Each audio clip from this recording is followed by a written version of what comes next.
দুনিয়াতে যদি একটা মানুষ কালো থাকে, খাটো থাকে, কানা থাকে, দাঁত বাঁকা থাকে, মুখ বাঁকা থাকে, আছে না নাই?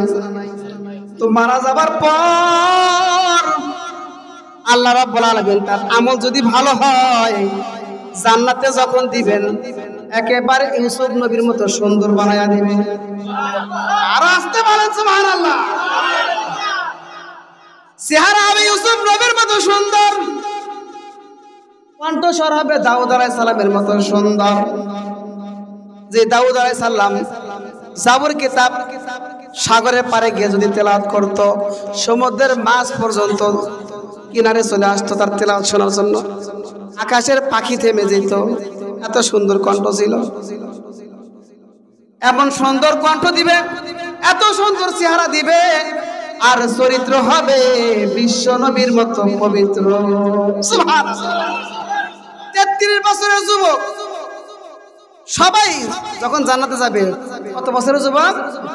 33 বছরের যুবক বানায় আল্লাহ জান্নাতে দিবে।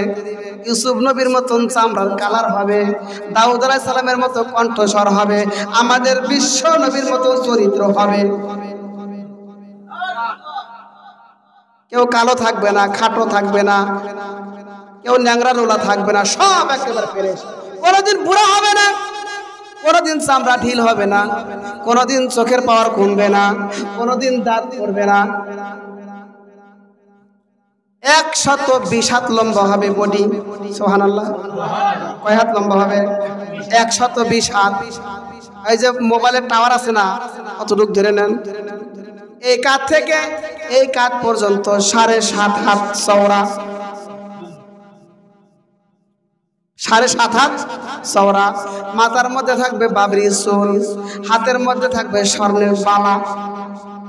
আর কোন যুবকের মুখে দাড়ি থাকবে না। কি থাকবে না? এখন যুবক বাইরে বলতেছে, তাহলে তো হুজুর ঠিকই আছে, আমরা আগের থেকে রেডি হইতেছি, এই জন্য দাড়ি রাখি না। নাকি বলেন? এখন রাখতে হবে, এখন রাখতে হবে, এখন দাড়ি না রাখলে গুনাহ। প্রতিটা সেকেন্ডে সেকেন্ডে কবিরা গুনাহ। আপনি ঘুমাইতেছেন তাও কবিরা গুনাহ, আপনি নামাজ পড়তেছেন তাও কবিরা গুনাহ, আপনি তোয়াব করতেছেন তাও কবিরা গুনাহ। এটা হচ্ছে দাইমি গুনাহ, দাড়ি না রাখার কারণে। যখন এক মুষ্টি হবে দাড়ি রাখবেন, তখন আর গুনাহ লিখবে না।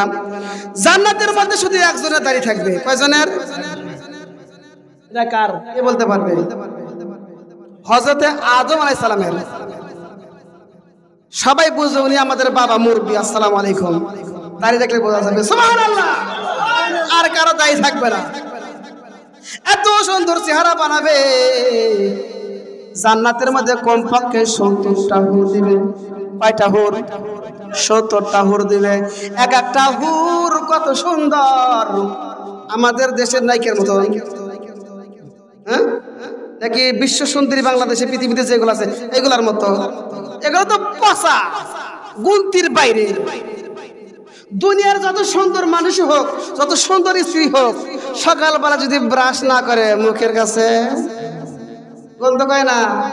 যদি বিদ্যুৎ না থাকে, একটু ঘেমে গেলে গাও দিয়া, আরে এই মানুষের কি দাম আছে? মরে গেলে আরো দাম নেই। ওই এক বুজুর্গকে এক মাস্তান এসে বলতেছে, হুজুর কথা সাবধানে কইেন, আমারে কে চেনেন? আমি কে? বলতেছে, হুজুর বলতে চিনি না। মানে? আগে ছিল নাপাক পানি, এখন হইছে পায়খানার ট্যাঙ্কি, আর মরে গেলে এবং পোকামাকড়ের খাদ্য। কথা বলেন ঠিক কিনা? আমাকে চিনি না মানে? হুজুর পায় কি? ঠিকই তো কইছি। আগে তো আমি নাপাক পানি ছিলাম, এখন পায়খানার ট্যাঙ্কি। মানে আমার পেটের মধ্যে কি আছে? পায়খানার ট্যাঙ্কি তো আমি নিয়ে ঘুরে বেড়াইতেছি, আর মরে গেলে খাবে কে? পোকামাকড়। তোমাকে চিনি না, তুমি আমাকে মাছের ওইটা ওই পরিসরের কাম পাচ্ছে। যাই হোক, এরকম ভাবে বলতেছেন। তো হাসরের ময়দানে এমন সুন্দর, জান্নাতের মধ্যে এমন সুন্দর স্ত্রী দেওয়া হবে, হুর দেওয়া হবে। কিতাবের মধ্যে লেখে, একটা হুর, একটা স্ত্রী, আপনার কনিষ্ঠ আঙ্গুল যদি আসমানটা সামান্য ছিদ্র করে একটু মাথা বের করে দেয়, সূর্যের আলো আর কি আলো, এর চাইতে 1000 গুণে আলো বেশি পাবে। শৈলের কত আলো, সূর্যের চাইতে বেশি আলো, এমন বউ দিবে। জান্নাতের এই হুর পরি যদি সামান্যতম মুখের থুতু লবণাক্ত পানি, সমুদ্রের পানি, আপনারা কক্সবাজার যারা গেছেন, বঙ্গোপসাগরে যারা গেছেন, পানি কিন্তু লবণাক্ত তিতা। আমি গেছিলাম, ওর ভিতরে আমি গোসলও করছি। সারা জীবন শুনছি পড়ছি যে পানি তিতা, মুখে দিয়ে দেখি আসলেই তিতা, একেবারে লবণ।